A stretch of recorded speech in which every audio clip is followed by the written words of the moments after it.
Star plus Anupama serial के बुधवार यानी आज के एपिसोड फैंस के लिए बहुत स्पेशल होगा। तोसू, पाखी और डॉली समेत लीलाबा भी अनुज और अनुपमा की खुशियों में जर घोलने की पूरी कोशिश करेंगी। शादी पर आशा भवन की खुशियों में खुश होने के बजाय डॉली और डिम्पी समेत तोसू, पाखी भी अपनी मां को ताना मारना और उन्हें बुरी भली कहना शुरू कर देंगे। जहां डॉली, पाखी और डिम्पी जो कि खुद अपना परिवार नहीं संभाल सकी, वो अनुपमा को जिंदगी का ज्ञान देने लगी है। लेकिन आध्या, अनुज और अनुपमा अपनी खुशियों से उन्हें जलाते दिखाई दे रहे हैं। आध्या कहती है कि अगर मेरी माँ को आशीर्वाद नहीं दे सकते तो कम से कम श्राप तो मत दीजिए। आध्या कमरे में जाकर अपनी माँ और पिता की नज़र उतारती है और साथ में तस्वीर भी खिंचवाती है।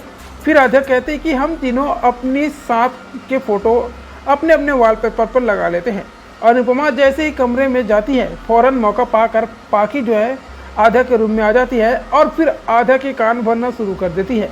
वह फौरन आध्या को अतीत की वो बातें कहना शुरू कर देती है जिससे उसके मन में अपनी माँ के प्रति जहर घोल सके। पाखी आध्या को बताती है कि कैसे उसकी माँ ने उसे छोड़कर परी को बचाया। वह बताती है कि कैसे अनुपमा की ज़िंदगी में आने के बाद हर बार उसकी ज़िंदगी बर्बाद सा हो गया। आध्या जब पाखी की बातों का ध्यान दे रही होगी कि अनुज बीच में आ जाता है और पाखी को सख्त चेतावनी देते हुए कहता है कि मैं जानता हूँ और तुम्हारा गैंग क्या करने की कोशिश कर रहे हैं। अनुज कहता है कि एक बात अच्छी तरह से समझ लो, अगर तुमने आध्या के मन में जहर घोलने की कोशिश की तो मुझसे बुरा कोई नहीं होगा। वही अगली सुबह आध्या और अनुज मिलकर शादी का कार्ड बना रहे होंगे।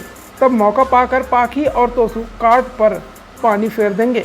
लेकिन पाखी तोसू को यह जानकर धक्का लगेगा कि जिस कार्ड पर उन्होंने पानी फेंका है उन पर असल में पाखी और तोसू का ही नाम लिखा हुआ था, यानी कि जिसके लिए गड्ढा खोदा है उसी में वो लोग गिर गए। वही सीरियल अनुपमा के अपकमिंग एपिसोड में आप यह भी देखेंगे कि लीला अपने सड़क पर बड़े सामान को देखकर रोती है और तोसू, पाखी और डॉली से कहती है कि किसी भी सूरत में उसे उसका पुराना घर लौटा कर दे, फिर इसके लिए उन्हें चाहे कुछ भी करना हो।